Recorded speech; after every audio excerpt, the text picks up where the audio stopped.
तीर्थव्रत name Bhave Wien सिद्धी तीर्थव्रत name Bhave Wien सिद्धी वायाची उपाधी करीसी जन भाव बळे आकळे एरविना कळे करताळी आवळे तैसा हरी परी आचारवा घेता भूमीवरी परी आचारवा घेता भूमीवरी यज्ञ परोपरे साधन तैसे हरी मुखे मना पुण्याची गणना कोण करी ज्ञानदेव म्हणे निवृत्ती निर्गुण दिधले संपूर्ण माझे हती हरी मुखे मना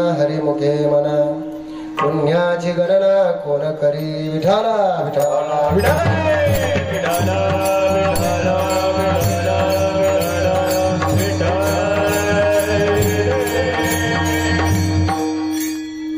तीर्थव्रत नेम भावे वीन सिद्धी वायाची उपाधी करीसी जन हरी मुखे मना पुण्याची गणना कोण करी महायोग पीठे तटे भीमरथ्यम वरम पुंडरीकाय दातुं मुनीन्द्रे समागत्य तिष्ठन्ति मानंद कंदम परब्रह्मलिंगम भजे पांडुरंगम पांडुरंग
पांडुरंगा करो प्रथम नमन दुसरे चरण संतांच्या त्यांच्या कृपादाने कथेचा विस्तारू बाबाजी सद्गुरुदास कृपा काय माझी वाणे माणेल संतासी रंजो चित्तासी आगोन या विठा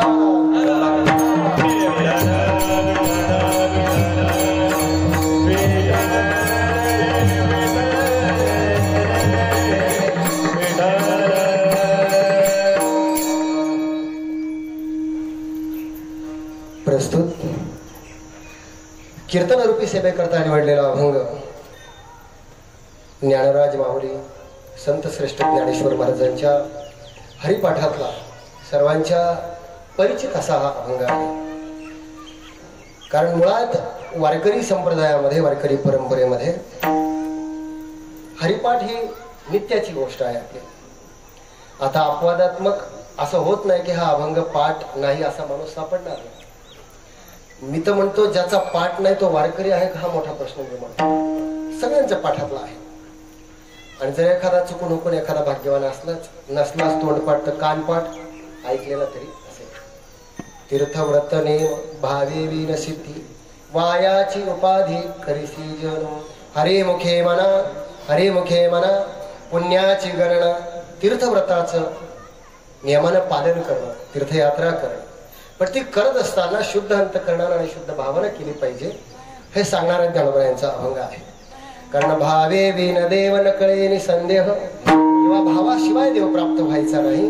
भाव बळे आकळे एरवी रखळे करताळ यावळे तैसा हरी मुखे मना पुण्याची गणना कोण करी.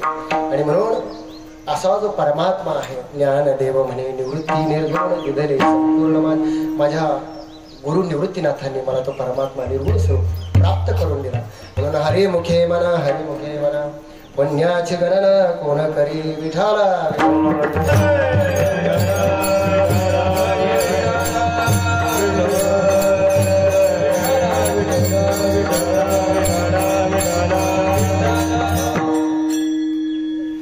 अभंगाचा अल्पसा भाव आपल्या समोर मांडला आहे.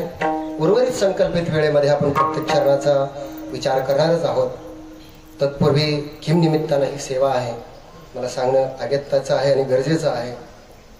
खरं म्हणजे चारधाम यात्रा पूर्ण केल्यानंतर ज्याला आपण गंगापूजन सोहळा म्हणतो किंवा माऊंदेचा कार्यक्रम म्हणतो, असा हा सुंदर गंगापूजनाचा कार्यक्रम या ठिकाणी आहे.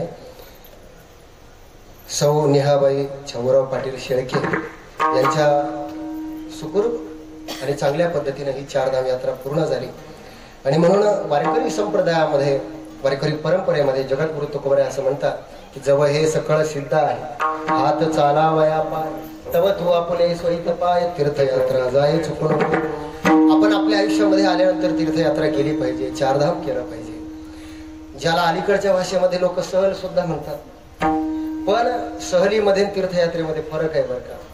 कारण ही जी परंपरा आहे चारधाम यात्रा करण्याची, उग वेळ आहे, वेळेचा आणि पैशाचा अपव्यय असा त्याचा अर्थ नाही. तर ज्ञानोबराय आणि नामदेव महाराजांनी सोबत तीर्थयात्रा केली अगदी पंजाब पर्यंत. आजही वारकरी संप्रदाय, वारकरी परंपरा अगदी सर्व देशभर, अगदी दिल्लीपर्यंत, पंजाब पर्यंत जी आपल्याला दिसते, याचं कारण आहे आमच्या नामदेव महाराजांनी, ज्ञानेश्वर महाराजांनी केलेली यात्रा. म्हणून चारधाम यात्रा केली पाहिजे. केल्याने देशाटन चातुर्य येत असेल, तुम्ही कोणत्याही अर्थाने घ्या. कारण तीर्थयात्रा केल्यानंतर, फिरल्यानंतर माणसाला जे चातुर्य येतं ते चार भिंतीच्या आत येत नाही. म्हणून आजच्या काळामध्ये दुर्दैव हे आहे की अलीकडे चार भिंतीत शिकवण्यावर भर खूप वाढला, इतका वाढला की शिकवणारे चार भिंतीच्या आत आणि विद्यार्थी चार भिंतीच्या आत. बरं, एका मोठ्या माणसाचं वाक्य आहे, मुद्दाम सांगतो तुम्हाला मी. माणसाला पर्यटन का केलं पाहिजे माहितीये का, तीर्थयात्रा का केली पाहिजे, याचं कारण आहे. कोलंबसने सुद्धा तीर्थयात्रा केली म्हणून तो म्हणतो, म्हणजे तीर्थयात्रा ती आपल्या भाषेवर. तो फिरला म्हणून जगाचा शोध लागला, वेगवेगळे देश त्याने शोधले, आपला देश सुद्धा त्याने शोधला. हे मी का सांगतो आहे, तीर्थयात्रा करणं, भारत भ्रमण करणं हे यासाठी गरजेचं आहे की नवीन संस्कृती, नवीन माणसं कळतात. आणि म्हणून लॉर्ड मेकाले वगैरे मोठी शिक्षण तज्ञ झाले. आजही आपली शिक्षण प्रणाली जवळजवळ त्याच पद्धतीनं चालते. चार भिंतीच्या आत आपण शिकवतो, शिक्षण घेतो, पण चार भिंतीच्या आत जे शिकवलं जातं ते जगात अनुभवायला येत नाही, आणि जे जगात अनुभवायला येतं ते चार भिंतीत शिकवलं जात नाही. दुर्दैवाचं म्हणावं लागेल. मला वाटतं शिक्षण ते गरजेचं आहे की बाहेर पडल्यानंतर अनुभवाच्या पातळीवर त्याचा उपयोग झाला पाहिजे. म्हणून तर आमच्या संतांना म्हणावं लागलं, तुका म्हणे अंगे व्हावे ते आपण तरीच महिमान. म्हणून शिक्षण हे अनुभवाचं असावं. म्हणून तीर्थयात्रा करणं, भारत भ्रमण करणं हे अगदी ज्ञानोबराय तुकोबरायापासून आहे. आणि ज्ञानेश्वर महाराजांनी आणि नामदेव महाराजांनी तीर्थयात्रा केल्यानंतर, परत आल्यानंतर स्वतः पांडुरंग परमात्म्याच्या सांगण्यावरून या दोन संतांनी सुद्धा माऊंद्याचा कार्यक्रम केला. तेव्हापासून ही परंपरा आहे. संतांनी केली तर आपणही केली पाहिजे. गंगा पूजनाचा हा सुंदर असा कार्यक्रम आमच्या मातोश्री, आमच्या मावशी सौ नेहाबाई छगुराव पाटील शेळके यांचा हा गंगा पूजन सोहळ्याचा सुंदर असा कार्यक्रम या ठिकाणी नियोजित केलेला आहे. खरं म्हणजे ही सेवा माझ्याकडे ज्यांच्यामुळं आली, समस्त शेळके परिवाराशी माझा खूप जवळचा अनेक वर्षापासूनचा संबंध आहे. आमचे काका श्री छगुराव त्रिंबक पाटील शेळके असतील, त्याचप्रमाणे आमचे मित्र श्री संजय छगुराव पाटील शेळके असतील, त्याचप्रमाणे श्री विष्णू छगुराव पाटील शेळके, हे दोनही जे त्यांची मुलं आहेत ही प्राध्यापक आहेत आणि चांगल्या नामांकित संस्थेमध्ये प्राध्यापक म्हणून काम करतात शिकवण्याचं. आणि आमचाही एका महाविद्यालयामध्ये शेळके सरांचा, विष्णू शेळके सरांचा आणि माझा खूप वर्षाचा संबंध आहे. त्यांच्यामुळं खरं म्हणजे या ठिकाणी येण्याचा योग आला. त्यांची आई म्हणजे आमची मावशी आणि आमच्याही मातोश्री आहे, त्या निमित्तानं मला ही सेवा करण्याचा योग मिळाला. खरं म्हणजे खूप चांगले ते मित्र आहे आणि त्यांच्यामुळेच हा सेवेचा योग आलेला आहे. जशी भगवान परमात्मा माऊली मला बुद्धी देईल त्याप्रमाणे सेवा करण्याचा प्रयत्न करणार आहे. माझ्याबरोबर आलेले आमचे मित्र सुदामजी निंबाळकर दिनवाड्याचे, तेही या ठिकाणी उपस्थित आहे.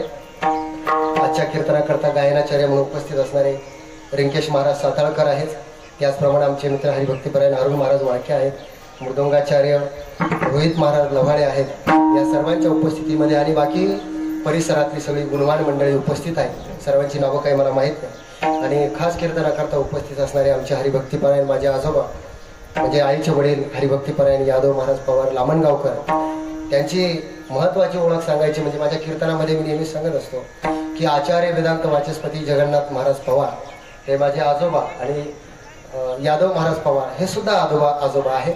आणि म्हणून या दोन आजोबा असल्यामुळं मला वाटतं कदाचित त्यांच्याकडचीच ही गंगा माझ्याकडे आली असावी. नाहीतर वारकरी संप्रदायाचा वसा आणि वारसा हा परंपरेनं कधी कधी मुलाकडे नाही आला ना तर एका पिढीनंतर तो दुसऱ्या पिढीकडे परावर्तित होत असतो. मला वाटतं कदाचित तेच काहीतरी आमचं पुण्य असेल आणि म्हणून आमच्याकडे आलेलं आहे. जशी माऊली भगवान परमात्मा माझ्याकडून सेवा करून घेत त्याप्रमाणे करण्याचा प्रयत्न करतो. विठाला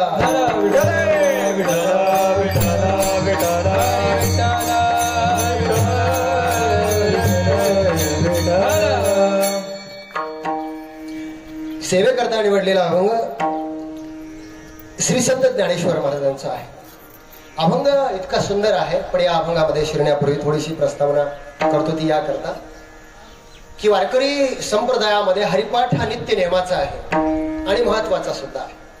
पण कधी कधी काय होतं, एखादी गोष्ट जर माणसाची अतिपरिचयाची असेल, माझं बोलणं नीट आहे का, अतिपरिचय जर एखाद्या वस्तूचा झाला तर ती किती मौल्यवान असो त्याची किंमत माणसाला कळत नाही. म्हणून शास्त्रकार आणि संत वाङ्मय आपल्याला असं सांगतं की कोणत्याही गोष्टीचं यथार्थ ज्ञान होण्याकरता ती एका ठराविक अंतरावर असणं गरजेचं आहे. जाऊ द्या, अवघड कळत नसेल, एकदम सोपं सांगतो. आपल्यामध्ये मराठीत म्हण आहे, दुरून डोंगर साजरा. का होत असं? डोंगर दुरून पाहिले की आपल्याला वाटतं या डोंगरावर चढलं पाहिजे, डोंगर पाहायला पाहिजे. ज्यांनी डोंगर जाऊन पाहिलं त्यांना जाऊन विचारा. एकदा गेला की माणूस म्हणतो पुन्हा या डोंगरावर यायचं का? कारण काय खास खळगे आहे, काय डोंगरामध्ये आहे ते सगळं कळतं जवळ गेल्यानंतर. यथार्थ ज्ञान यामुळे डोंगराचं होत नाही, ते दूर आहे. वस्तू फार जवळ असेल तरी तिची किंमत कळत नाही. उदाहरणार्थ आपले डोळे आहेत, तुम्ही बघा, आपण सगळं जगत कशाने बघतो? डोळ्याने बघतो, म्हणजे बुबुळाने सगळं जगत बघतो. पण खरं सांगा, जगातल्या सगळ्या वस्तूची किंमत आपल्याला आहे, आपल्या बुबुळाची किंमत आहे का? हा, एक वेळ जर चष्मा विकत घेतला तर त्याची किंमत सांगतील लोक, केवढ्याचा घेतलाय, किती महागाचा घेतला. अलीकडे जगामध्ये मोबाईल जर घेतला लोक तर लोक फार अभिमानाने सांगतात याचा सेल्फीचा कॅमेरा, समोरचा कॅमेरा किती मेगापिक्सलचा आहे. माझं बोलणं नीट आहे का? काय सांगतात लोक? किती क्लॅरिटी आहे हे लोक आवर्जून सांगतात. पण खरं सांगा, ज्या देवाने हे डोळे आपल्याला दिले ते किती मेगापिक्सलचे आहे? त्याच्या इतकी क्लॅरिटी आहे का कोणत्या गोष्टीला? त्याचं महत्व आहे का आपल्याला? आपलं कसं झालंय, हातात घातलेल्या घड्याळाची किंमत आहे, ज्या देवाने हात दिले त्या हाताची किंमत आहे. डोळे आहेत, डोळ्यावर चढवलेल्या चष्म्याची किंमत आहे, डोळ्याची किंमत नाही. अहो महाराज, याच्यापेक्षा पुढे जाऊन सांगतो, जे सहज आणि फुकट उपलब्ध झालं म्हणून त्याची किंमत नाही. ऐका, अजून सोपं सांगतो. पाणी आहे, आता ही बॉटल माझ्या समोर ठेवली, पाणी आहे. पाणी विकत घ्यावं लागतं जेव्हा 20 रुपये लिटरने, तेव्हा तुम्हाला जर कोणी म्हटलं या पाण्याने हात धुवा, धुवाल का तुम्ही? आणि जे फुकट भेटलंय त्याचा वापर कसा चाललाय? पाणी तेच आहे. पण मोल केव्हा कळतं? जेव्हा किंमत मोजावी लागते. पाणी तेच आहे, मोल कळत नाही. मला हरिपाठाकडे यायचंय. हरिपाठाचं मूल्य का कळत नाही लोकांना? महत्वाचं आहे पण जवळ आहे म्हणून किंमत नाही. तसं जगामध्ये फुकट भेटलं म्हणून पाण्याचं महत्व नाही. हवा, ऑक्सिजन देवाने फुकट दिला ना, महत्व नाही. जेव्हा कोरोना झाला, विकत घ्यावा लागला ऑक्सिजनचं सिलेंडर, तेव्हा लोकांना कळालं ऑक्सिजन किती महाग आहे. लक्षात येतंय का तुमच्या मी काय बोलतोय? फुकट भेटलेल्या कोणत्याही वस्तूची किंमत आपल्याला कळत नाही. म्हणून तुम्ही बघा, झाडं लावा म्हटले की झाडं लावायचा कंटाळा, पण कुठेही लग्नाला गेलं ऊन पाहिलं की मग गाडी लावायला झाड शोधतात, उभं राहायला झाड शोधतो की नाही आपण? झाड कोण लाईल? आपला बाप कोण लाईल? झाड आपण लावले पाहिजे. ज्या गोष्टी फुकट भेटल्या त्याचं महत्व आपल्याला नाही. ऐका, आई वडील जन्माने भेटले, माझं बोलणं लक्षात घ्या, आई वडील जन्माने भेटले म्हणून त्यांचं मोल नाही, पण त्यांच्यासारखी मौल्यवान गोष्ट जगात दुसरी नाही. जगात दुसरी किंमत कळाली आपल्याला.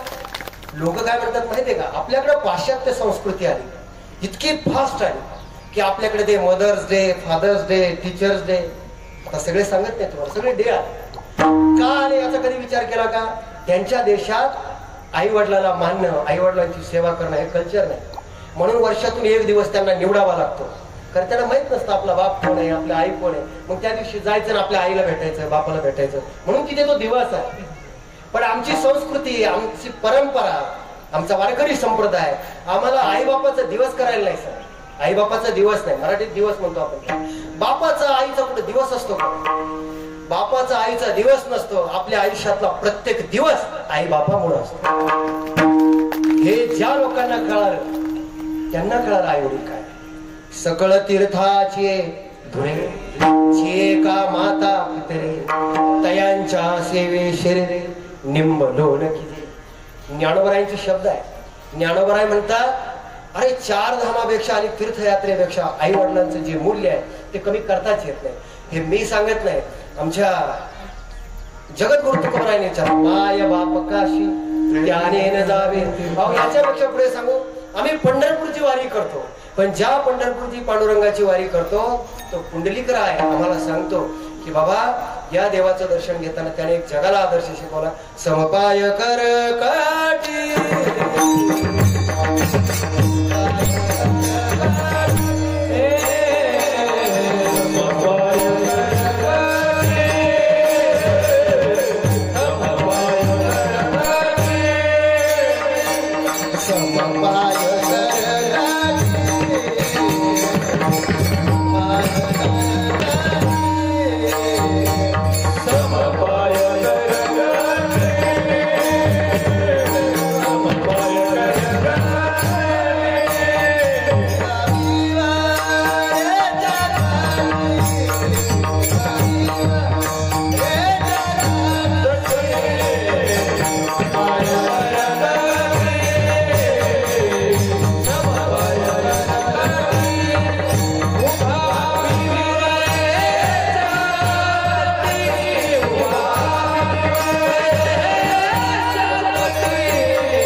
कौतुक एका गोष्टी करता करावं लागेल. मी त्या सगळ्याच कुटुंबाचं कौतुक करतो की जे आपल्या आई वडिलांना आपण हयात असेपर्यंत तीर्थयात्रेला पाठवतात. कारण मुलंच पाठवतात, तीर्थयात्रेला पाठवतात. 4 धाम यात्रा करून आली की गंगा पूजन करतात. अलीकडच्या काळामध्ये जेव्हा आम्ही वर्तमानपत्रामधल्या बातम्या वाचतो, बरं का, सुदामभाऊ वाळके महाराज आमचे सतारकर महाराज यांना सांगतो, परिस्थिती इतकी अवघड आहे, आईला आई म्हणा, बापाला बाप म्हणा, हे शिकवायचा काळ निर्माण झाला. अशा काळामध्ये आई वडिलांना तीर्थाला पाठवणं, मी नेहमी म्हणत असतो की जी मुलं आई बापाला तीर्थाला पाठवतात त्यांना कुठल्या तीर्थाला जायची गरजच नाही. त्यांच्या आई वडीलच त्यांच्यासाठी सकळ तीर्थ. हे सामर्थ्य आई वडिलांचं, त्यांना जाण्याची गरज नाही. आई बापा इतकं मोठं तीर्थ जगामध्ये नाही, पण हे ज्यांना कळतं त्यांना कळतं. म्हणून तुम्ही बघा, आमची संस्कृती, आमची परंपरा आम्हाला सांगते, मातृदेवो भव, पितृदेवो भव, आचार्य देव भव, अतिथी देव. संसारात जन्माला आलेल्या माणसाला फार मंदिरात जाऊन तासन तास भजन करा किंवा ज्ञानेश्वरी वाचा हे कधी ज्ञानोबा तुकोबरायांनी सांगितलं नाही. तुमच्या वाट्याला आलेलं कर्म हे पूजा म्हणून करा, बाकी काहीच करायचं नाही. तुम्ही बघा वारकरी संप्रदायामध्ये कोणतेही संत तुम्ही बघा, गोरोबा काका बघा, सेना महाराज बघा, सावता महाराज बघा, या संतांनी आपलं काम कधी टाकलंच नाही. आपलं काम करून ईश्वराचं भजन केलं म्हणून त्यांच्या भक्तीला श्रेष्ठ. नाही तर तुम्ही बघा, देवा तुझा मी सोनार सोनार, देवा तुझा मी सोनार. आम्ही सोनार आहोत पण तुझ्या, आम्ही कुमार आहोत पण तुझ्या, आम्ही जे कोणी असो तुझ्या.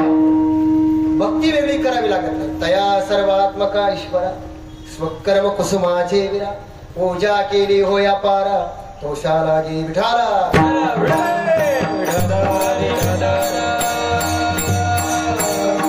शास्त्र एवढं गमतीशीर आहे. शास्त्राने काय सांगितलं? मातृदेवो भव, पितृदेवो भव. म्हणजे आई वडिलांना, आई वडिलांना देव समजा असं म्हटलं बरं का शास्त्र. देव आहे असं नाही म्हटलं. का म्हटलं? याचं बारकाव्याचं चिंतन सांगतो तुम्हाला. शास्त्राला माहिती आहे आई वडिलांना देव म्हणा, देव समजा हे सांगायची गरज का नाही, कारण ते देव आहेच. माझं बोलणं नीट आहे. आई वडील देव आहेच, फक्त मुलांकरता सांगितलं त्यांना तू देव समज, म्हणजे तुझी वेगळी पूजा करायची गरज पडणार, तुला वेगळं तीर्थयात्रेला जाण्याची गरज. आणि तुम्हाला सांगतो आपलं शास्त्र, आपलं पांडित्य, आपलं वाङ्मय इतकं सुंदर आहे की वेगळं आपल्याला काही करावं लागत नाही. पण संतांनी खूप साध्या आणि सोप्या भाषेमध्ये सांगितलं. आम्ही जर आताच्या लोकांना सांगायला लागलो की बाबा खूप साध्या साध्या गोष्टी संतांनी शिकवल्या. केवळ मंदिरात गेलेल्या देवाची पूजा होत नाही किंवा नुसती ग्रंथ वाचले भजन केले म्हणून परमार्थ होत नाही. तर आमच्या संतांनी सांगितलं कामामध्ये काम, काही म्हणा राम राम. माझे आजोबा आचार्य वेदांत वाचस्पती जगन्नाथ महाराज पवार त्यांच्या कीर्तनामध्ये एक छान वाक्य सांगायचे. ते काय म्हणायचे माहिती? ते म्हणायचे की या महाराष्ट्रामध्ये वारकरी संप्रदायाचं महत्व काय माहिती? काय याचं कारण सांगतो. वारकरी संप्रदायानं दोन गोष्टीचा समन्वय साधला. जी माणसं नुसतं काम करतात, माझं बोलणं नीट आहे का, जी माणसं नुसतं काम करतात ती कोण? संसार. आणि जी माणसं नुसतं भगवंताचं नाम घेतात ती कोण? संन्यासी. जी काम करतात ती संसारी, जी नाम घेतात ती संन्यासी. पण काम आणि नामाची जिथं जोड आहे तिथं वारकरी संप्रदाय, तिथं वारकरी संप्रदाय. म्हणून हरी मुखे मना, हरी मुखे मना. किती सोपं सांगतो. आसोनी संसारी जीवा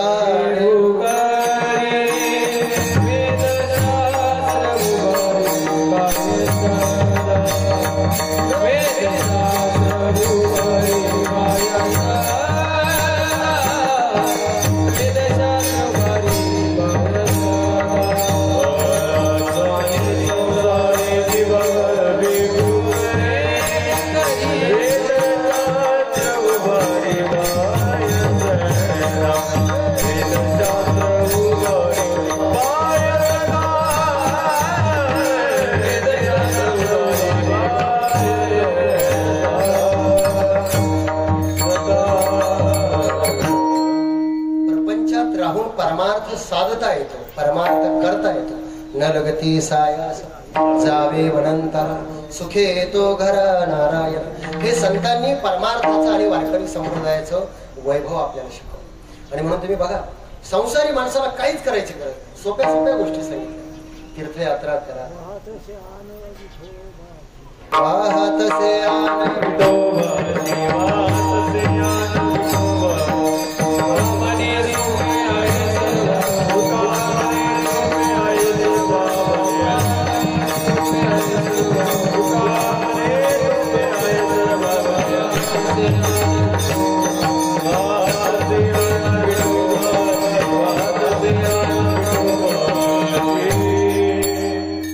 आजोबांनी खूप छान प्रमाण दिलं. या प्रमाणाने एक गोष्ट मला आठवली की आता मी मामासाहेब दांडेकरांवर एक लेख लिहिला एका पुस्तकामध्ये. तेव्हा मामासाहेब दांडेकरांना वारकरी संप्रदायातले सगळे लोक वारकरी प्रेमानं, जेव्हा मी चरित्र वाचलं तात्या त्यांचं, तेव्हा त्यांच्या चरित्रामध्ये असा उल्लेख आहे की मामासाहेब दांडेकरांना सगळे वारकरी लोक त्यांना चालती बोलती ज्ञानेश्वरी म्हणायचे. चालती बोलती ज्ञानेश्वरी कुठे ते प्रमाण वगैरे सांगायचे. आणि मामासाहेब दांडेकरांचं वैशिष्ट्य होतं, एका पुण्यातल्या नामांकित कॉलेजमध्ये, आधी ते मुंबईला होते नंतर पुण्याला आले, एवढ्या मोठ्या कॉलेजमध्ये प्राचार्य म्हणून काम करत असताना अगदी इंग्रजी तर त्यांचं इतकं सुप्रीम अप्रतिम होतं. एवढं चांगली भाषेवरची कमांड असताना, मोठमोठ्या नोकऱ्या त्यांच्या पायाशी असताना सुद्धा वारकरी म्हणून जीवन ते जगले आयुष्यभर. आणि मला वाटतं आजही वारकरी संप्रदायामध्ये, निंबळकर भाऊ तुम्हाला सांगतो, आजही वारकरी संप्रदायामध्ये डॉक्टर, इंजिनियर, प्राध्यापक, मोठमोठी लोक जर तुम्हाला शिकलेली दिसत असेल तर यामागे मामासाहेब दांडेकरांचा खूप मोठा हात आहे. कारण मामासाहेब दांडेकर जर वारकरी संप्रदायामध्ये झाले नसते तर मला वाटतं शिकलेली पिढी संप्रदायाकडे आकृष्ट झाली नसते. कारण वेड्या साध्या भोळ्या लोकांचं हे काम आहे, आपलं तिकडे काही नाही असं कदाचित लोक समजले असते. पण विज्ञाननिष्ठ लोक, विज्ञानाची कास धरणारे लोक जेव्हा धर्माचा अभ्यास करतात, ज्ञानेश्वरी वाचतात, तुकोबारायांच्या गाथा वाचतात, आणि हे करणं गरजेचं आहे. मी मुद्दाम सांगतो, माझा मित्र विष्णू शेळके असेल, आमचे दुसरे शेळके सर त्यांचे बंधू असेल, यांना माहिती आहे, आमचा खूप परिचय आहे. मी ज्या संतपीठामध्ये शिकवतो, मुद्दाम तुम्हाला सांगतो, त्या संतपीठामध्ये जगद्गुरु तुकोबारायांचा गाथा, ज्ञानोबारायांची ज्ञानेश्वरी, एकनाथी भागवत, वारकरी संप्रदाय हे विषय आम्ही शिकवतो. हे शिकवत असताना केनिया, दुबई, स्पेन वेगवेगळ्या देशातले विद्यार्थी आमच्याकडे आहेत. डॉक्टर आहे, इंजिनियर आहे, प्राध्यापक आहे. माझा साधा प्रश्न आज तुम्हाला कीर्तनामध्ये आहे, या लोकांकडे काय कमी आहे हो? जे परदेशात नोकरी करतायत, गाड्या आहेत, बंगला आहे, पैसा आहे, सगळं आहे, भौतिक ज्ञानानं समृद्ध जीवन ते जगतात, काही कमी नाही त्यांच्याकडे. पण एवढं समृद्ध जीवन जगत असताना सुद्धा त्या लोकांना असं वाटतं आपण ज्ञानेश्वरी वाचली पाहिजे, तुकोबरायचा गाथा वाचायला पाहिजे, अभ्यास केला पाहिजे. हे मी माझं मोठे पण सांगत नाही, ते आमच्याकडे विद्यार्थी आहे, मोठेपणा ज्ञानोबराय आणि तुकोबरायांचा सांग का. कारण याचं कारण असं आहे की जगामध्ये तुम्ही कितीही मोठे व्हा, तुम्ही कितीही संपत्ती कमवा, कितीही मोठे सत्तावान व्हा, पण जगाचा इतिहास तुम्हाला सांगतो, जर तुम्हाला सुख आणि समाधान मिळवायचं असेल तर तुम्हाला ज्ञानोबराय आणि तुकोबरायांच्या विचाराकडेच यावं लागेल. हे जगातलं एकमेव सत्य आहे, तुम्हाला स्वीकारावं लागेल. नाही तर तुम्ही बघा जगामध्ये काय, तुम्ही आम्ही एकटे थोडे, किती लोक सांगू तुम्हाला, जगामध्ये तुमचा आमचा प्रपंच खूप हलका आहे. मी नेहमी गमतीनं सांगत असतो, दोनच लोकांचे उदाहरण तुम्हाला सांगतो की संसाराच्या बाबतीत त्यांचे इतका संसार, मी म्हणतो ना, आता ज्या श्रीमंताच्या याद्या जाहीर होतात ना, त्याच्यात आपला नंबर तर सभासद म्हणून सुद्धा लागणार नाही, पण सांगतो तुम्हाला किती श्रीमंत लोक आहे जगामध्ये. इतकी श्रीमंत आहे की त्या श्रीमंताच्या यादीमध्ये आमच्या जगद्गुरु तुकोबरायांनी एक यादी जाहीर, लंके माझे घरे किती ती आहे का, सांगत असे संख्या जैसी तैसी, 5 लक्ष घरे पाषाणाची जेथे, शुद्ध कांचनाची 7 कोटी. दगडाची किती होती, विटेची किती होती तिने सांगत, 7 कोटी घर कशाची होती, सोन्याची होती. कांचनाची म्हणजे सोन्याची होती. अहो महाराज, ज्या रावणाकडे एवढी संपत्ती होती, काय रावण, म्हणजे मी तर कधी कधी गमतीनं म्हणतो सुदाम भाऊ, आज जर रावण असता समजा आणि तो जर निवडणुकीला उभा राहिला असता, दुसऱ्या फॉर्म भरला असता, किती प्रॉपर्टी होती त्याच्याकडे, बरं किती कुटुंब किती मोठं होतं, दुसऱ्या निवडून यायचं कामच नव्हतं, एवढी प्रॉपर्टी असणारा रावण. मी म्हणतो 7 कोटी घरं त्याच्याकडे सोन्याची होती. आता आमच्या घरच्या मंडळी सणवाराला की कधी कधी आम्हाला म्हणत असतात, प्रत्येक माणसाचा हा अनुभव असतो की आता दिवाळी आली, दसरा आली, काहीतरी सोन्याचं करा. तुम्हाला सांगतो 2 ग्राम सोनं घ्यायचं म्हटलं तर आपल्या छातीत कळ निघते, असा आपला संसार आहे. पण ज्या रावणाकडे 7 कोटी घरं सोन्याची होती, त्या रावणाची काय परिस्थिती असेल. पण तो रावण आयुष्याच्या शेवटी लिहितो, सर्व सुखाची आशा जन्म गेला, सुख नाही मिळालं. एक सिकंदर झाला, एवढी संपत्ती मिळवली, पण शेवटी त्यालाही लिहावं लागलं, सर्व सुखाची आशा जन्म गेला, त्यालाही सुख मिळालं. पुढे ऐका, एक रावणासारखा एक सिकंदरासारखा राजा झाला, त्यांना सुख मिळालं नाही. पण या उलट 2 उदाहरणं मी तुम्हाला संसारातली सांगितली. श्रीमंत लोकांची एवढी सत्ता, एवढी संपत्ती असून सुख नाही मिळालं. पण या आमच्या ज्ञानोबराय तुकोबरायकडे, ज्ञानोबराय तुकोबरायला विचारलं, ज्ञानोबराय तुम्हाला सुख मिळालं का. ज्ञानोबराय काय म्हणतात माहिती, ज्ञानोबराय म्हणतात, ज्या दिवशी माझ्या गुरुने माझ्या डोक्यावर हात ठेवला, किंबहुना श्रीनिवृत्ती ठेवली असो जे स्थिती, ते काय देव होती माझे. माझ्या गुरुने ज्या दिवशी माझ्या डोक्यावर हात ठेवला, त्या दिवशी मला जे सुख प्राप्त झालं ते मला वाचायला सांगतात. तुकोबरायला विचार, आमच्या तुकोबरायला विचारलं तर तुकोबरायच्या घरची परिस्थिती सांगतो तुम्हाला, इतकी नाजूक परिस्थिती तुकोबरायची.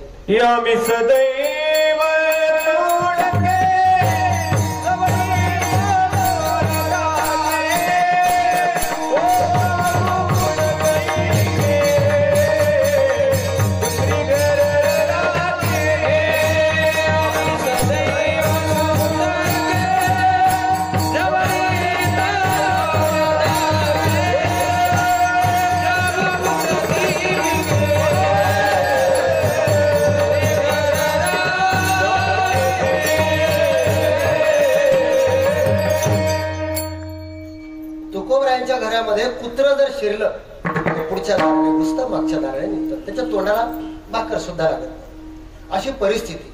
घर चंद्रमोळी आहे, बाहेर येण्याची गरज नाही, घरातूनच चंद्र दिसतो. कुत्र्याच्या तोंडाला भाकर लागत नाही, चुलीमध्ये हरळ उगवलेली आहे. काय परिस्थिती असेल तुकोबरायची. पण त्या तुकोबरायला आम्ही विचारलं, तुकोबराय तुम्हाला सुख मिळालं का. तुकोबराय फार छान म्हणतात, सर्व सुख ऱ्यालो सर्व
म्हणते आमच्या जीवनामध्ये सर्व सुख ल्यारो सर्व अलंकार आनंदे निर्भर डुलत असेल. बरं गंमत अशी आहे, आपण जर प्रपंचातल्या माणसाला कितीतरी सांगितलं ना सुखा करता कीर्तन ऐका भजन ऐका, परमार्थाला माणूस प्रवृत्त होत नाही. आणि याचं कारण सांगतो ज्ञानोबाने फार छान सांगितलं की विषय विषयाचा परिपाडू गोड परमार्थ लागे कडू, कडू विषय तो गोडो जीव.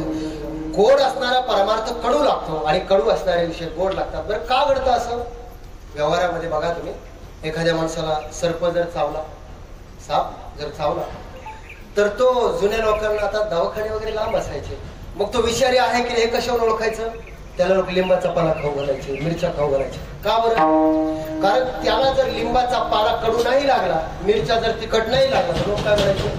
याला विष चढतं आहे, याला विषयाची बाधा झाली, हे ओळखण्याचं लक्षण. तसं परमार्थामध्ये एखादा माणूस जर येत नसेल तर असं समजावं याला विष चढलेलं आहे, मोहाचं. तुम्ही बघा गीता सुद्धा 18 अध्याय कशा करताय?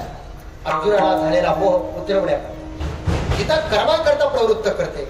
आणि तुम्हाला सांगतो आताच्या लोकांना आपण गीतेचं किती महत्व सांगा.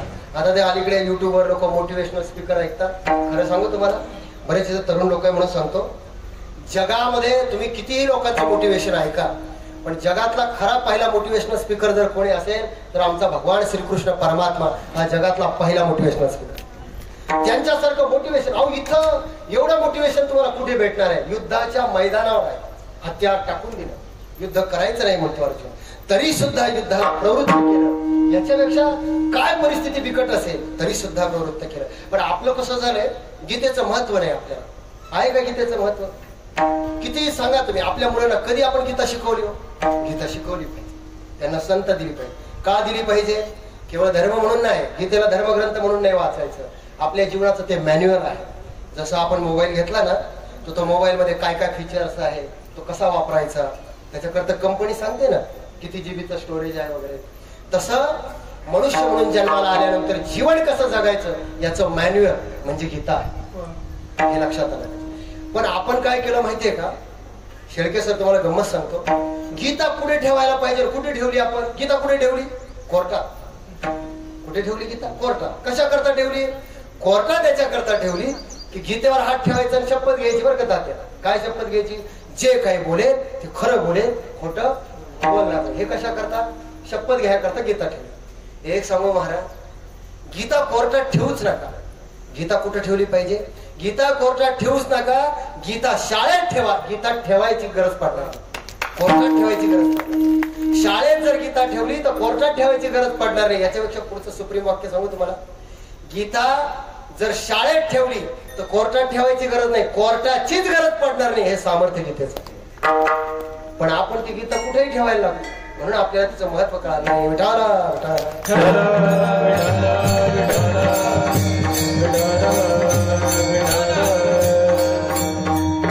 आमचा एक शिकलेला मित्र होता, मी त्याला म्हटलं गीता वाचली का बाबा? तो म्हटलं नाही. अरे वाचली पाहिजे. तू गमतीने मला काय म्हणतो, काही लोक कुठे डोकं लावतील काय? तो मला काय म्हटलं, महाराज गीता काय आपला वाचायचा काय संबंध? म्हणलं काय त्याच्यामध्ये काय आहे? श्री भगवान वाच अर्जुन वाच, म्हणजे कोणाचा संवाद आहे? देवाचा आहे, भक्ताचा. दोन माणसाचा संवाद आहे, त्याच्यात आपलं काय काम आहे? त्यांच्या दोघांचं चालू आहे बोलणं, आपलं काय काम? हे त्याच्या करता नाही. दोन माणसाच्या निमित्तानं जे ज्ञान सांगितलं ते सगळ्या जगा करतात. जाऊ द्या, सोपं सांगू, माझे आजोबा फार छान म्हणायचे की खरं सांगा, आपल्या घरामध्ये आपण शेतकरी आहोत, गाय पाळतो. आता गाय पाळल्यानंतर आपण दूध काढतो. आता दूध काढल्यानंतर खरं सांगा, ते दूध काढल्यानंतर त्या दूध जेव्हा आपण गाईचं काढतो तेव्हा त्या दुधामुळं सगळ्या घराचा चहा होतो की नाही? मी दूध आणणार होतो, पण आता दूध जातं डेअरीला आणि आपण चहा पुरतच ठेवतो, दूध पित नाही, म्हणून फक्त चहा होतो सगळ्या घरच्यांचा. होतो की नाही चहा? पण चहा जरी सगळ्या घरच्यांचा होत असेल, पण गाय जे दूध देते ते कोणाकरता देते? तुम्हाला चहा करायला देते का वासराला देते? मी काय मला सोपं विचारतो, कोणाकरता देते? वासरा करता. पण ती देते वासरा करता, पण वासराच्या निमित्तानं जरी देत असते तरी ते आपल्यालाही त्याचा लाभ होतो. ते तसं गीतेच आहे.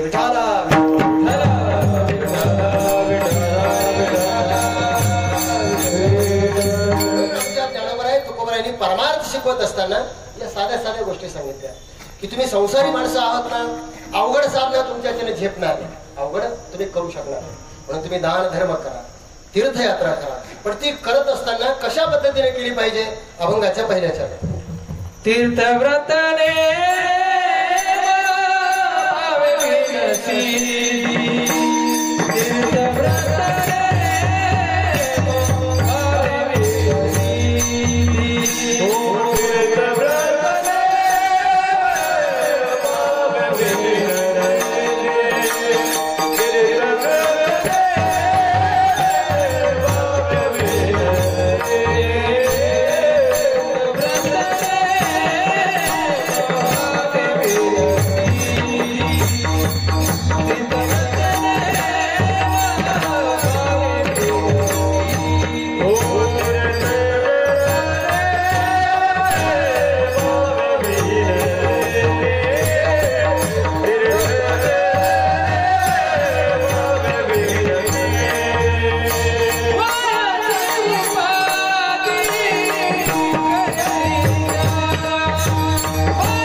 तीर्थव्रत नेम भावे वीन सिद्धी वायाची उपाधी करिसी जन.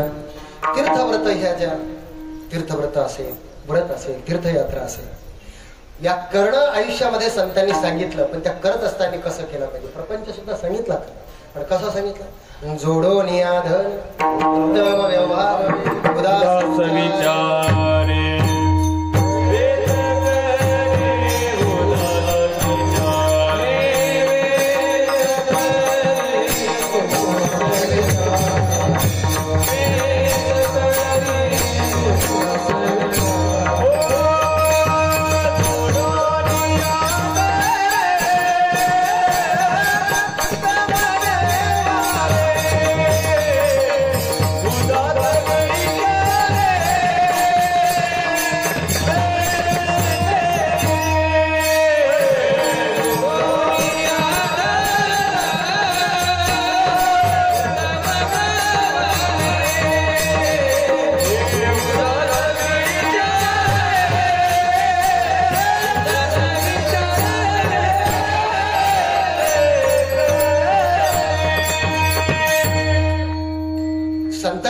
प्रपंच करू नका असं कधी सांगितलं असतं. प्रपंच करा, मोठा करा, नेटका करा, पण तो करत असताना धर्माचं अधिष्ठान त्याच्यामध्ये कोणतंही काय धर्माचं अधिष्ठान असतं. जोडून या धन उत्तम व्यवहारी. पैसा कमवू नका असं थोडीच सांगितलं. कमव, खूप कमव, पण तो कमवत असताना त्याला धर्माचं अधिष्ठान पाहिजे. आधी काय सांगितलं? धर्म महत्वाचा आहे, धर्म पाहिजे. पैसा आला पाहिजे, पण टेबलाच्या वरून आला पाहिजे, खालून नाही आला पाहिजे. बोलणं लक्षात येतंय का? खालून नाही आला पाहिजे. एक सांगू, एका पुस्तकामध्ये मी छान वाक्य ऐकलं होतं, मी नेहमी सांगत असतो, तुम्हालाही सांगतो. पैसा कमवणे असं संतांनी सांगितलं, कमवा, पण तो धर्म मार्गाने आला पाहिजे. अनितीनं आणि अधर्मानं तुम्ही कितीही पैसा कमवा. त्या पुस्तकातलं वाक्य फार छान आहे. अनितीनं आणि अधर्माने कमवलेला सत्ता, संपत्ती, पैसा किती असू द्या, अनितीनं आणि अधर्माने कमवलेला पैसा, सत्ता, संपत्ती हे माणसाला कधी समाधान देतच नाही. नाहीतर बघा तुम्ही, अनितीनं आणि अधर्माने कमवलेला पैसा, सत्ता, संपत्ती म्हणजे ही प्रेतावरची फुलं आहे, जी तुम्हाला हसूही देत नाही आणि रडूही देत नाही. नाहीतर बघा तुम्ही, काही माणसांकडे एवढा पैसा असतो, कमवतात खूप, पैसा खूप असतो, एवढा कमवतात की 10 साखर कारखान्याचे शेअर्स विकत येऊ शकतील, पण डॉक्टर सांगतात तुम्हाला डायबिटीज झालाय, चमच्यावर साखर सुद्धा खायची. काय करायचं पैशाचं? काही लोक इतका पैसा कमवतात की तुम्हाला सांगतो तुम्ही 10 लाखाची नाही 50 लाखाची गाडी घ्या, पण डॉक्टर सांगतात तुम्हाला मूळव्याध झालाय, झोपून प्रवास करा. काही लोक आयुष्यामध्ये तुम्ही 10,000ची नाही 50,000ची, लाखाची गादी बनवून घ्या, पण डॉक्टर सांगतात तुमच्या मणक्यात गॅप आहे, चटई टाका, चटईवर झोपा. म्हणून सुख मोजायचं कशावर? संत सांगतायत ते समाधानाच्या पातळीवरच मोजावं लागतं आणि हे केव्हा ते परमार्थामध्ये शक्य आहे. म्हणून संतांनी सांगितलं कमवू नये असं, मिळवावं. पण ते मिळवत असताना सुद्धा त्याच्या पाठीमागे धर्म असला पाहिजे. विठाला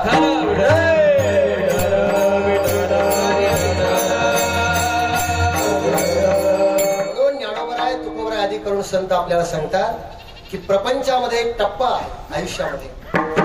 प्रथमेन अर्जितम विद्या, पहिल्या टप्प्यामध्ये माणसानं ज्ञान संपादन केलं. द्वितीयेन अर्जितम धन, दुसऱ्याच्यामध्ये धन कमवलं पाहिजे. तृतीयेन अर्जितम पुण्यम, तिसऱ्या टप्प्यामध्ये पुण्य अर्जित केलं पाहिजे. आणि या 3 टप्प्यावर जर 3 गोष्टी माणसानं केल्या नाही तर शास्त्रकार विचारतात चतुर्थम किम करिष्यसि, काय करशील चौथ्या वेळेस हे जर तू केलं नाही. प्रत्येक टप्पा ठरलेला आहे, त्या टप्प्यावरती गोष्ट आपण केली पाहिजे. म्हणून तुम्ही बघा, संसार कितीही मोठा करा, प्रपंच कितीही मोठा करा, पण वयाची 50 ओलांडल्यानंतर धर्म आणि शास्त्र असं सांगतं की आपल्या हातातल्या सगळ्या चाव्या, माझं बोलणं लक्षात येत आहे ना, आपल्या हातातल्या चाव्या, आपली जी मालकी आहे ती मुलाच्या स्वाधीन करावी, त्याच्या ताब्यात द्यावं. त्याचं लग्न झालं, त्याच्या स्वाधीन करावं. हा संसार आणि तो. पण आज जगामध्ये भांडण का होतं माहितीये का महाराज? गोंधळ असा आहे, लोक स्वातंत्र्य सोडत नाही. लोक माझं बोलणं आहे का, टाळी एका आजाने वाजत नाही. बऱ्याच वेळेस आम्ही सांगतो आई वडिलांची सेवा करा, पण आई वडिलांचे काही गुणधर्म आहे ना, त्यांनी तो धर्म स्वीकारला पाहिजे ना.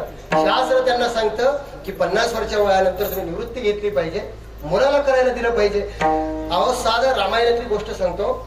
असं म्हणतात की राजा दशरथ एकदा आरशासमोर उभा होता आणि त्याने आरशामध्ये पाहिलं आमचे गुरुवर्य, ज्यांचं कीर्तन मी आमच्या आजोबामुळे ऐकायला लागलो, किसन महाराज साखरे, आता ते राहिले नाही, वैकुंठवासी.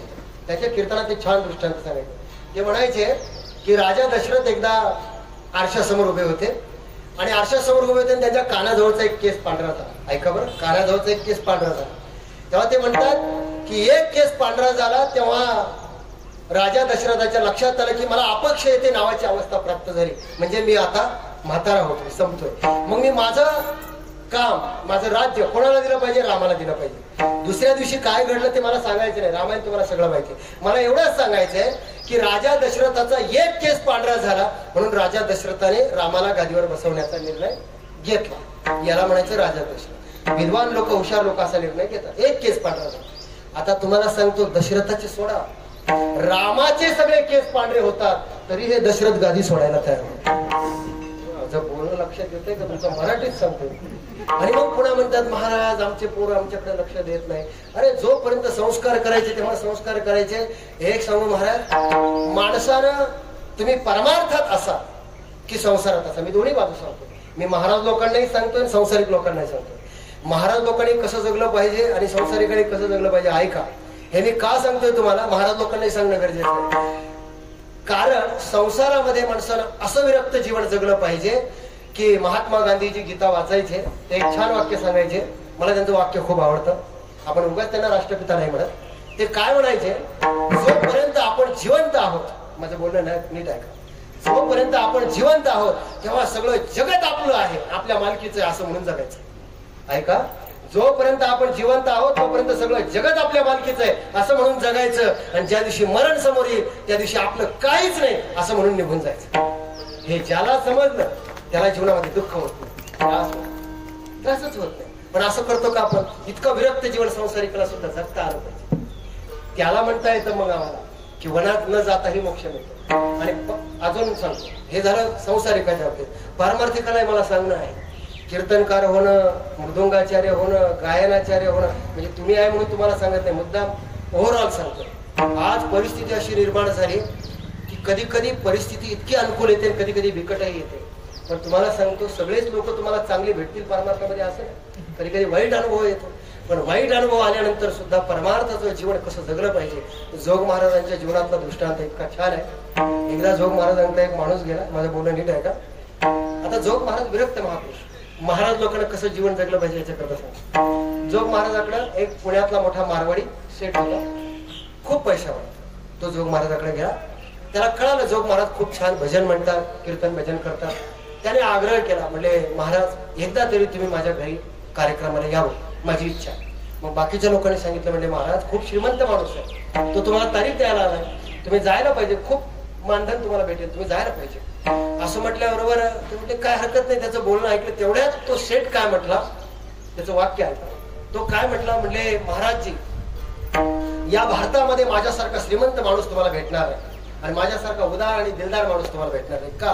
कारण तुम्ही जर माझ्या घरी भजनाला आलात, तुम्ही जर माझ्या घरी कीर्तनाला आलात, बोलणं नीट आहे का, तुम्ही जर माझ्या घरी भजनाला आणि कीर्तनाला आलात तर तुम्हाला एक पोतं भरून पैसे देईल. हे कोणाला म्हटला? जोग महाराजांना. आताच्या महाराजांना नाही, की तेव्हाच सांगतो. आताच्या महाराजाचा काही विषय असतो. ते जेव्हा म्हटले जोग महाराजाला, म्हटले महाराज एक पोतं भरून पैसे देईल. आणि त्याच्यानंतर त्याने एक वाक्य वापरलं की या भारतामध्ये तुम्हाला असा शिष्यच भेटणार नाही की पोतं भरून पैसे देणार. जोग महाराज. महाराज ते जोग महाराज होते. महाराजाचं किंमत कशावर असते ओळखा बरं. जोग महाराज त्याला काय म्हटले, हो बाबा खरी गोष्ट आहे, तुझ्यासारखा पैसे पोतं भरून पैसे देणारा भक्त मला पूर्ण भारतात भेटणार नाही. पण एक सांगू का तुला, तुझ्यासारखं पोतं भरून पैसे देणारा भक्त मला पूर्ण भारतात भेटणार नाही, पण पोतभर पैशाला लात मारणारा साधू तुला जगात भेटणार. हे ज्याला ही वृत्ती बांधता येते त्याला परमार्थ बोला, त्याने परमार्थ सांगा, शिकावा. जेव्हा वैराग्याची किनार माणसाच्या जीवनामध्ये असते तेव्हा त्या भक्तीला धार येते, तेव्हाच येते. आणि हे जीवनामध्ये नुसतं सांगण्याच्या गोष्टी आहे. जेव्हा जीवनामध्ये आपण आपलं कर्म करता करता जेव्हा परमार्थाच्या वाटेवर चालतो तेव्हा ज्ञानोबा आणि तुकोबरायांचे विचार करतात. आणि म्हणून संतांनी सांगितलं तुम्ही पैसा मिळवा, खूप पैसा मिळवा, पण तो मिळवल्यानंतर दान करता आलं पाहिजे. ते केल्यानंतर तीर्थयात्रा करता आली पाहिजे. तुम्हाला नाही करता आली, दुसऱ्या तीर्थयात्रेला पाठवता आलं पाहिजे. आता एवढी अनुकूलता निर्माण झाली, पण पूर्वीच्या काळी तुम्हाला आठवत असेल की गावामध्ये एखादा गरीब दुबळा माणूस जर असेल तर सगळ्यांचं शक्य नव्हतं, पण सगळं गाव मिळून एक माणूस वारीला जायचं बरं का. अनुकूलता नव्हती. सगळे माणसं 10-10, 20-20 रुपये करायचे, म्हणजे आपलं जाणं होत नाही ना, त्याला पैसे द्यायचे. मी भाव सांगतोय तुम्हाला, भाव किती महत्वाचा आहे परमार्थ. त्याला पैसे द्यायचे, त्याला म्हणायचे तुम्ही पंढरपूरची वारी करा. तुम्ही पंढरपूरची वारी केली म्हणजे सगळ्या गावानं पंढरपूरची वारी केली असं व्हायचं. बरं तो वारीहून आला की त्यांना पांडुरंग भेटल्याचं समाधान व्हायचं, त्याने प्रसाद वाटायचा आणि याने विठ्ठल म्हणून सगळ्या गावाने त्या माणसाच्या पाया पडायचं. हे आपण पाहिलेलं आहे डोळ्यात, असं घडायचं. पण एक सांगू का महाराज, परमार्थ हा भावाचा आहे. तुम्ही तीर्थयात्रा करा, दान धर्म करा, जर तुमच्याकडे भाव नसेल तर सगळं वाया जातं. हे ज्ञानोबरायांचे शब्द आहे. वायाची उपाधी करीसी जन, वाया जातं. म्हणून तुम्ही बघा की तीर्थयात्रेला पाठवलेला माणूस, गावाने पैसे गोळा केले, तीर्थयात्रेला पाठवला बरं का. सुदाम भाऊ शेळके सर तुम्हाला सांगतो, आता त्याला एसटीत बसवलं की सगळं गाव काय विचार करतं माहितीये का? सगळं गाव म्हणतं ज्या माणसाला आपण वारीला पाठवलं, भाव सांगतो, ते सगळं गाव विचार करतं. ते म्हणतं आता आपल्या गावातला हा माणूस महाराज आता पंढरपूरच्या दिशेने निघाला असेल, एसटी लागली असेल, कुठे? पंढरपूरला जायला. आता हा करमाळ्याजवळ पोहोचला असेल, आता हा चंद्रभागेत स्नान करत असेल, आता हा हरिपाठ म्हणत असेल, आता हा काकडा म्हणत असेल, आता हा कीर्तन ऐकत असेल, आता हा पांडुरंगाचं दर्शन घेत असेल. हे कोण म्हणतं? अख्खं गाव, ज्याने वर्गणी करून पैसे देऊन याला पाठवलं. सगळं गाव तो येईपर्यंत चिंतन करतं की याने हे केलं असेल. आणि हा वारीला गेलेला काय करतो? तिथून फोन करतो, म्हशीचं दूध काढलं का, गाईचं दूध काढलं का, सोंगणी झाली का. विचार करा, हा तीर्थयात्रेला जाऊन सुद्धा घरी आहे आणि घरचे घरी राहून सुद्धा तीर्थयात्रेला आहे. भाव जर नसेल तर सगळं व्यर्थ आहे. म्हणून देव भावाचा भुकेला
परमार्थामध्ये भावाला खूप मोठी किंमत आहे.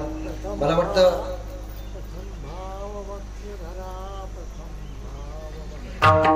प्रथम भक्ती धरा प्रथम भाव भक्ती धरा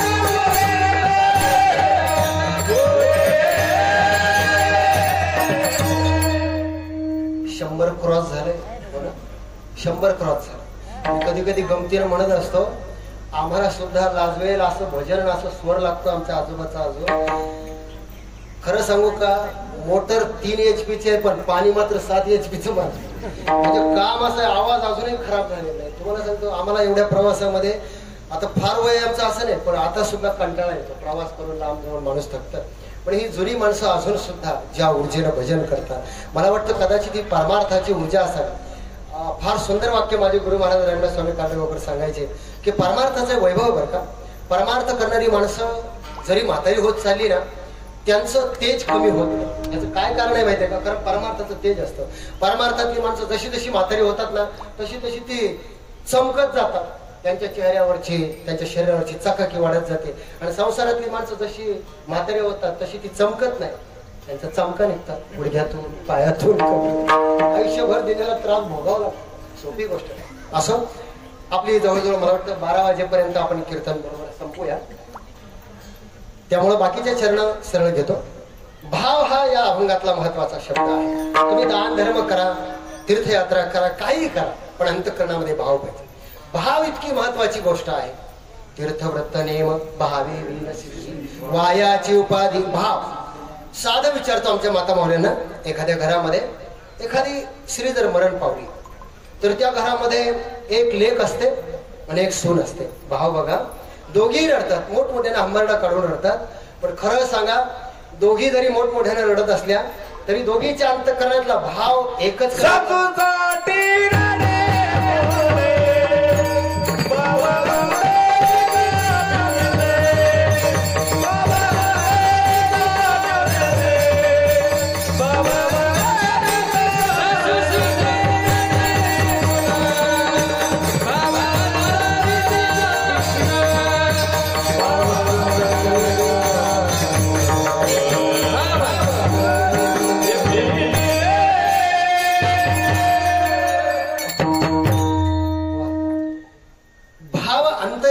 भिन्न फार छान प्रमाण महाराजांनी दिलं.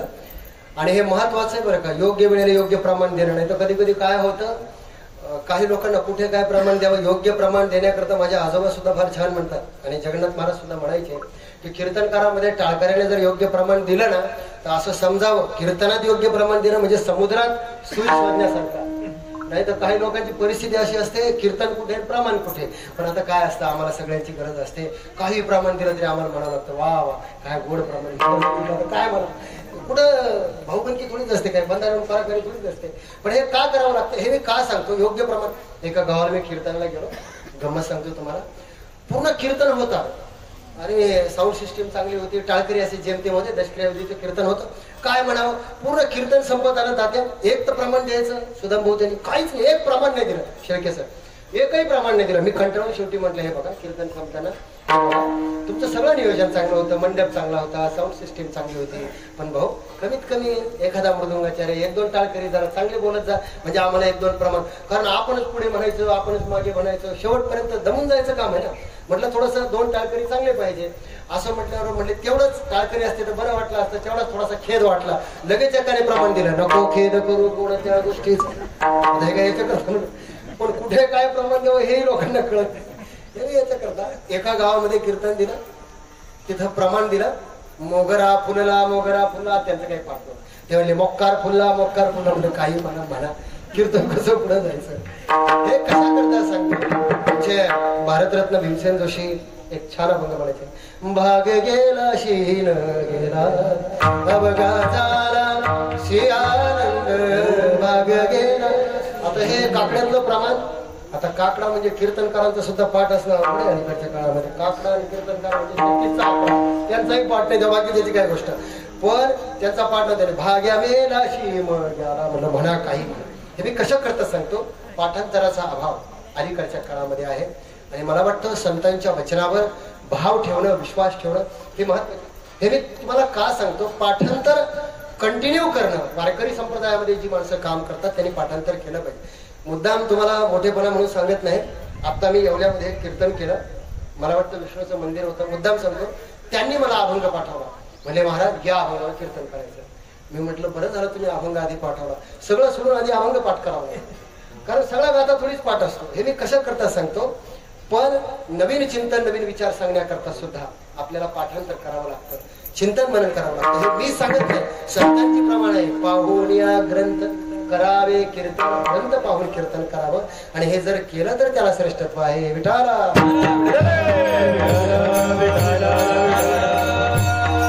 मी काय सांगत होतो, परमार्थामध्ये भाव महत्वाचा आहे.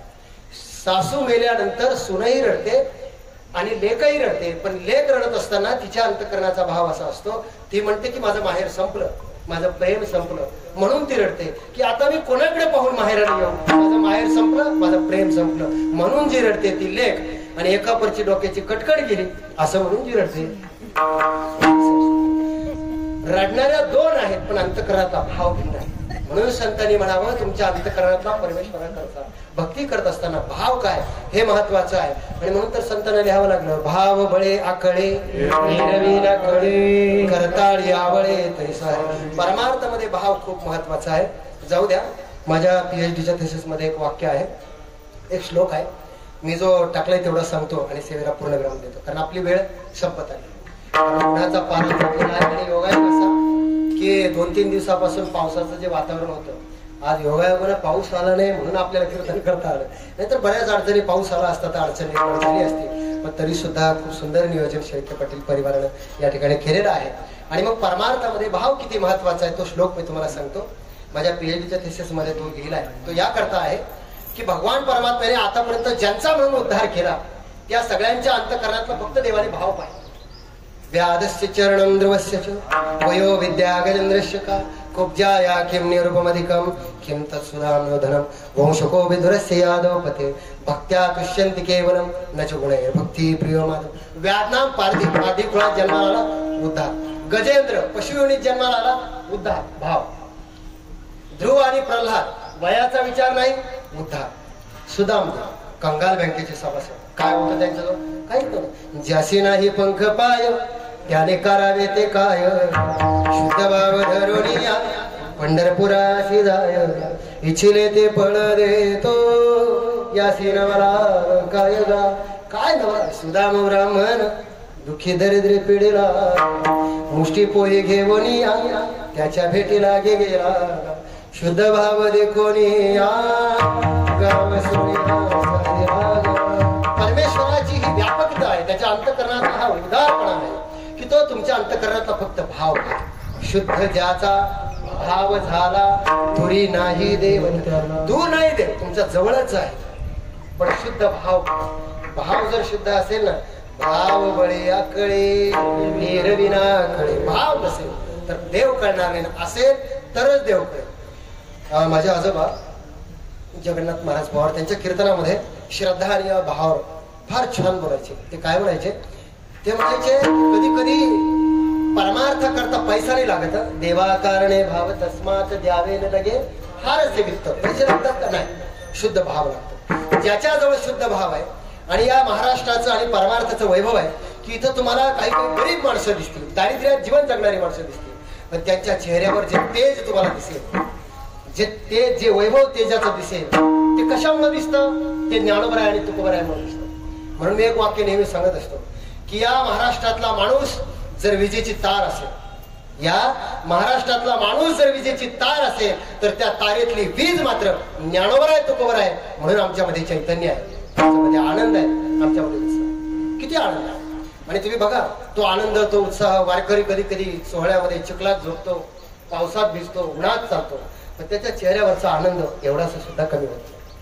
म्हणून माझ्या आजोबा म्हणायचे की ग्रामीण भागामध्ये तुम्ही जर गेलात ना, आमच्या महाराज लोकांना अनुभव, गरीब असतात काही लोक, इतकी गरीब असतात की त्यांच्याकडे द्यायला काही नसतं, पण प्रेम एवढं प्रचंड असतं की आम्ही जर सप्ताहाला कुठे गेलो ना, लोक म्हणतात महाराज तुमचे पाय आमच्या घराला लागू द्या, आमचं काहीतरी चांगलं होईल. मी मनात म्हणत असतो जिथं आमचे रोज पाय लागतात तिथं अजून काही चांगलं झालं नाही, तुमचं काय चांगलं. आता हा गमतीचा भाग सोडून द्या, पण त्यांची श्रद्धा असते, बोलवतात. बरं बोलवल्यानंतर इतकं प्रेम करतात की एखाद्याच्या घरी जर आपण गेलो तर ती बाई रोज रोजाने जाते, काही नसतं तिच्या घरामध्ये, पोतं टाकते, सारवलेलं घर असते, पण परमार्थाचं वैभव बघा कसं आहे. पत्ती एकाकडून मागून आणते, साखर एकाकडून मागून आणते, दूध एकाकडून मागून आणते, पण मागवलेल्या वस्तू. पण असं असताना सुद्धा तिच्या अंतःकरणातला भाव पहा.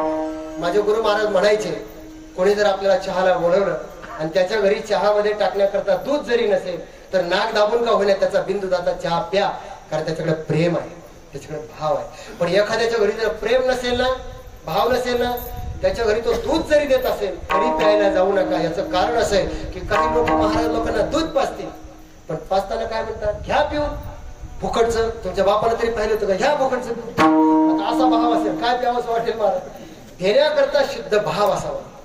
अरे जर माणसं आपल्या हातचं, काही माणसं आपण जर म्हटलं ना एखाद्याच्या घरी गेल्यानंतर जाऊ महाराज त्याच्या घरी, लोक म्हणतात मरून जाईल, पण त्याच्या घरी पाणी पिण्याकरता जाणार का, कारण आपल्या वाणीची एवढी ताकद आहे. बोलतोच आपण तसं, पण कसं बोललं पाहिजे. गरीब माणसं असतात काय, ती बाई सगळं मागवून आणते आणि आपण चहा प्यायला जर त्याच्या घरी गेलं ना महाराज, परिस्थिती अशी असते, बशी असते ती भरलेली असते, कपही भरलेला असतो आणि आपल्याला असं वाटतं की आता कपबशीचा प्रवास आपल्यापर्यंत व्हायचा कसा. बरं गरीब माणसाचं वैशिष्ट्य असं की मागवून आणलेली साखर तरी सुद्धा चहात साखर टाकताना ती थोडा तिडका टाकत नाही, चहाही थोडा होत नाही, मुठीनंच साखर टाकते, मुठीनं साखर टाकते. आणि चहा आपल्यापर्यंत कसा येईल असं आपल्याला ताण येतो, पण चहा जेव्हा आपल्यापर्यंत येतो ना कसा बसा, आपण थोडीशी चहा संपवतो आणि संपवतो, ती बाई हातात भांडे घेऊन असते, महाराज तेवढा संपवला काही एवढा प्यायचा. आपल्याला टेन्शन येतं हे एवढा चहा प्यायचा कसा. पण याच्यापेक्षा श्रीमंत माणसाच्या घरी जर तुम्ही गेले ना तर त्या बशीला वनवास राहतो, फक्त कप, आणि तो कपही असा राहतो.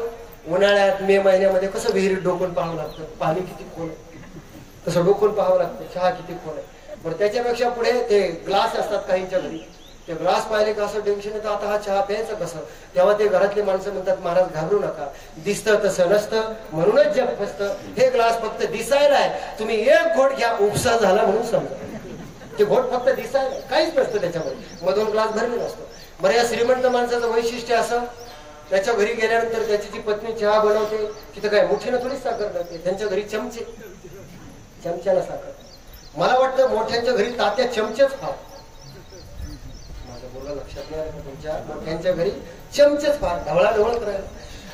पण याच्यापेक्षा श्रीमंत माणसाच्या घरी जर तुम्ही गेले ना, तो गेल्याबरोबर विचारतो चहा घेणार का, पाणी घेणार का. आता काय म्हणणार आपण, मला वाटतं बिनलाजी माणसंच म्हणते आम्हाला चहा घ्यायचा म्हणून. हे का घडतं याचं कारण अंतःकरणामध्ये. म्हणून आमच्या संतांनी म्हणावं, अंतःकरणामध्ये शुद्ध भाव असेल, प्रेम असेल तरच परमेश्वराची प्राप्ती होते आणि तरच भक्ती सफल होते. विचारा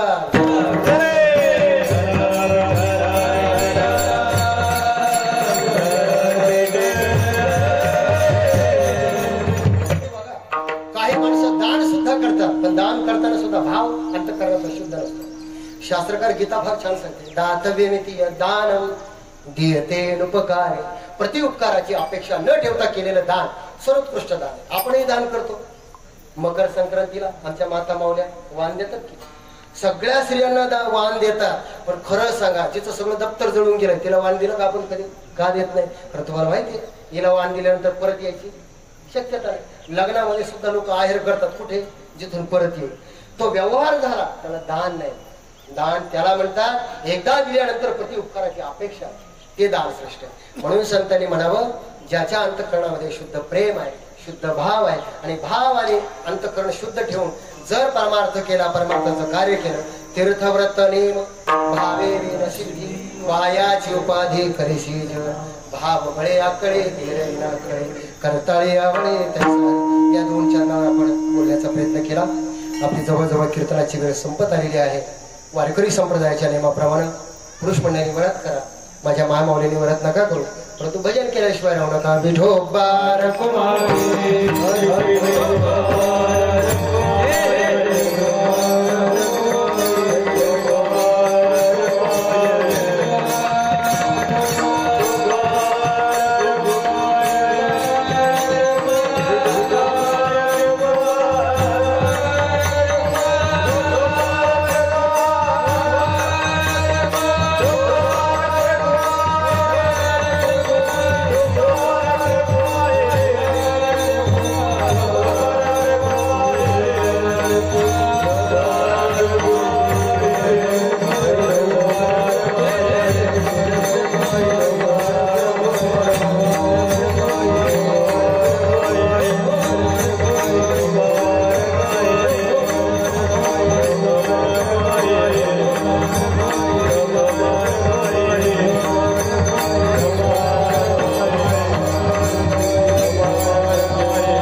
संकल्पित वेळेमध्ये आपल्याला ठरलेल्या वेळेत सेवा संपलेली आणि आता ज्या पद्धतीनं गरम होतं तेवढा अंदाज आहे, पाऊस येऊ शकतो. त्यामुळं कसं आहे, कीर्तनानंतर पुन्हा प्रसादाचा कार्यक्रम आहे आणि या गंगा पूजनामध्ये आपण या कुटुंबाच्या वतीनं, खरं म्हणजे मी या कुटुंबाचा सदस्य आहे असं म्हणायला हरकत नाही, कारण नेहमी येणं जाणं आहे. आमचे विष्णू शेळके असतील, त्यानंतर दुसरे शेळके सर, त्यांचे मोठे बंधू, त्यांचे वडील असतील, आई असेल, या सर्व कुटुंबाशी माझा खूप जवळचा असा ऋणानुबंध आहे. खरं म्हणजे किती जवळचा ऋणानुबंध आहे खरं सांगू का तुम्हाला. आता मित्र आहे म्हटल्यानंतर सांगायला काय हरकत नाही. त्याने फोन केला, म्हणले कीर्तनाची तारीख लिहून घ्या. घेतली लिहून, म्हटले हारही तुम्हीच आणा, येताना हारही मीच घेऊन, टाळकऱ्यालाही तुम्हीच सांगा. आता मित्र आहे म्हटल्यानंतर थोडा थिरका कामाला नाही लावलं त्याने. गणिमात तो इथं आल्यावर मी म्हटलं बुक्क्याची बाटली तुम्हाला धरून नाही सांगितली तेवढं बरं. गमतीचा भाग सोडा, मित्र आहे आणि तेवढ्या अधिकारानं तो बोलतो, कारण मित्र म्हटल्यानंतर मित्रामध्ये काही व्यवहार नसतो. आणि म्हणून मला आनंद वाटला की या निमित्तानं त्यांच्या आईवडिलांची सेवा माझ्या पुढे नाही तेवढी घडली, कारण आमच्या घरी नेहमी त्यांचं येणं असतं. आमचे आई वडील सगळे त्यांना ओळखतात, माझंही त्यांच्या घरी नेहमी येणं आहे. खूप वर्षानंतर येणं झालं. त्यांच्या आईने सुंदर अशी ही चारधाम यात्रा पूर्ण केली आणि मला वाटतं आपल्या आयुष्यामध्ये आल्यानंतर आपण ही चारधाम यात्रा पूर्ण केली, त्याबद्दल आई त्यांच्या मातोश्रींना जेवढे धन्यवाद द्यावे आणि त्यांच्या मुलांनाही जेवढे धन्यवाद द्यावे तेवढे कमी आहे. कारण वास्तविक पाहता त्यांच्या संपूर्ण कुटुंबाचा जर तुम्ही विचार केला तर गाव अगदी छोटं आहे. सर्वसामान्य ग्रामीण भागातून शिक्षण घेऊन आज तुम्हाला अभिमानाने याकरता सांगतो, तुम्ही बऱ्यापैकी पाहुण्यांना माहिती आहे की नाही मला माहित नाही, माझ्याबरोबर आले सुदाम भाऊ, त्यांना मी मुद्दाम सांगितलं की विशेष म्हणजे आमचे विष्णू शेळके मित्र स्वतः तर इंग्रजी विषयामध्ये तात्या, इंग्रजी विषयामध्ये विद्यापीठामध्ये शिक्षण घेऊन इंग्रजी सारख्या विषयामध्ये डॉक्टरेट मिळवलेली आहे, PhD आहे. ग्रामीण भागातला एखादा मुलगा अतिशय कोणतीही पार्श्वभूमी नसताना एवढं उच्च शिक्षण घेणं म्हणजे हे कौतुकास्पद आहे. आणि त्यांचे मोठे बंधू पवित्र पोर्टल मधून पुण्यासारख्या ठिकाणी आज ते नोकरी करतात. मला वाटतं या कुटुंबाचं आणि त्यांच्या दोन्ही मुलांचं आपण एकदा टाळ्या वाजवून त्यांचं स्वागत केलं पाहिजे. का माहितीये का, कारण अलीकडच्या काळामध्ये मी अशी परिवार अशी कुटुंब पाहतो की सगळी अनुकूलता असताना सुद्धा लोकांना जीवन जगता येत नाही आणि यांच्याकडे परिस्थिती योग्य नसताना सुद्धा, काही नसताना सुद्धा त्यांनी आपला मार्गक्रमण करता करता, आणि मला वाटतं आमचे विष्णू शेळके यांच्या घरच्या आमच्या ज्या वहिनी आहेत त्या सुद्धा इंग्रजी विषयामध्ये स्वतः PhD झालेल्या आहे. म्हणजे आपण म्हणतो की एखाद्या स्त्रीचा जर पाठिंबा असेल तर माणूस यशस्वी होतो. पण आमच्या मित्रांमुळे त्या आमच्या वहिनी सुद्धा इंग्रजी सारख्या विषयामध्ये त्या सुद्धा PhD झालेल्या आहेत. आमचे मित्र असेल आणि संपूर्ण सुंदर असं हे कुटुंब आहे, त्यांना द्यावे थोडे धन्यवाद कमी आहेत. आपण सर्व या कुटुंबाच्या या सुंदर अशा सोहळ्याकरता उपस्थित राहील त्याबद्दल आपल्या सगळ्यांचे आभार मानतो. आमचे वाळके महाराज असतील, सतळकर महाराज, मृदुंगाचार्य महाराज, सुदाम भाऊ असतील, आमचे हरिभक्तीपरायण माझे गुरु यादव महाराज असतील, या सर्वांचे आभार मी त्या कुटुंबाच्या वतीने मीच मानतो. आणि जाता जाता फक्त शेवटचा दृष्टांत 2 मिनिटांमध्ये सांगतो तो या करता की अंतःकरणामध्ये जर शुद्ध भाव असेल, प्रेम असेल तर तुम्हाला परमेश्वराची प्राप्ती होते. भक्ती कमी जास्त असू द्या. एकदा काय झालं, रामायणामध्ये प्रभू रामचंद्राचं स्वयंवर झालं आणि स्वयंवरामध्ये तुम्हाला माहिती आहे धनुष्यबाण तोडलं. आणि धनुष्यबाण तोडल्याबरोबर जेव्हा सीता मातेला प्रभू रामचंद्राला हार घालायचा, पण प्रभू रामचंद्राची उंची जास्त आणि सीता मातेची कमी. आपल्याकडे जनरली असं आहे, वराची उंची जास्त असते, वधूची कमी असते. हात पुरेना. आता हात पुरेना म्हटल्यानंतर काय करायचं, तेव्हा सगळे जे त्याला काय म्हणतात आपल्याकडे लाडगे असतात ना, ते कलवरे लाडगे म्हणतात त्याला, ते सगळे म्हणायला लागले, म्हणजे देवा खाली वाका खाली वाका. प्रभू रामचंद्र म्हणले अजिबात वाकणार नाही. का, याचं शास्त्र असं आहे, माणसानं कुठेही वाकावं पण लग्नात वाकू नये बरं. ज्यांचं झालंय त्यांचं सोडून द्या, ज्यांचं नाही झालं त्यांच्याकरता सांगतो की लग्नात माणसाने वाकू नये. का वाकू नये, प्रभू रामचंद्र म्हटले एकदा लग्नात वाकला तो कायमचा वाकला, पुन्हा उठतच नाही, तो काही बोलतच नाही. म्हणजे कसं, म्हणजे वाकायचं नाही, बायको समोर वाकायचं नाही. म्हणजे काय करायचं, मग देव वाकत नाही, लग्न थांबलं, काय करावं म्हटलं, वेळ झाली, जेवणाची वेळ झाली, म्हणजे आवरा लवकर. तेव्हा तेवढ्यात लक्ष्मणाच्या हे लक्षात आलं अडचण काय निर्माण झाली. तेव्हा लक्ष्मण हे भाऊ होते, त्यांच्या लक्षात आलं, ते धावत पळत गेले आणि प्रभू रामचंद्राचे पाय धरले. पाय धरल्याबरोबर देवाच्या लक्षात आलं कोणीतरी आपला भक्त आहे आणि आपले पाय धरले, त्याच्याकरता आपण वाकलं पाहिजे, त्याला उचलण्याकरता वाकलं पाहिजे. म्हणून स्वतःच्या भावाकरता 2 अर्थ. भावाकरता म्हणजे लक्ष्मणा भाऊ होता पहिला अर्थ, आणि लक्ष्मणाच्या अंतःकरणातला जो भाव होता त्या भावाकरता, असं 2 अर्थाने जर घेतलं तर जो भगवान परमात्मा जगन्माता सीतेसमोर वाकला नाही, स्वतःच्या पत्नीसमोर वाकला नाही, तो स्वतःच्या भावासमोर वाकला. आणि नुसता वाकला नाही तर वाकला आणि उचललं. तेवढ्यात लक्ष्मणाने खालून आवाज दिला, म्हटले वहिनी साहेब पटकन हार घाला, नाहीतर पुन्हा 5 वर्ष वाट पाहावी लागेल. हे मी कशा करता सांगतो आहे की भाव अशी गोष्ट आहे, भाव बळे आकळे एरविना कळे करताळी आवळे, भावानेच प्रेम देव अंकित. म्हणून तर आमच्या जनाबाईने म्हणावं, धरीला पंढरीचा चोर गळा बांधून या दोर, हृदयबंदी खाना केला आत विठ्ठल कोंडीला. परमेश्वर हा जगत व्यापक आहे, पण असा जगत व्यापक विश्वव्यापक असणारा परमात्मा जर लहान व्हावा असं वाटत असेल, हृदयात येऊन राहावं असं वाटत असेल, तर त्याच्या करता आपल्याला शुद्ध अंतःकरणामध्ये भाव ठेवावा लागतो आणि तेव्हाच त्याची प्राप्ती होते. म्हणून तर आमच्या संतांना म्हणावं लागतं, भावे विन देव न कळे संदेह. म्हणून भावाशिवाय देव कळायचा नाही. आणि असा परमात्म्याची प्राप्ती जेव्हा जीवनामध्ये होते, तेव्हा आपण आपल्या जीवनामध्ये आपलं परमार्थ कार्य करत असताना, परमार्थ तुम्ही कसाही करा पण तो शुद्ध अंतःकरणाने करा. आणि जेव्हा शुद्ध भाव अंतःकरणामध्ये असतो, हा परमार्थ ज्या संतांनी आपल्याला शिकवला त्या संतांचं भजन ज्ञानेश्वर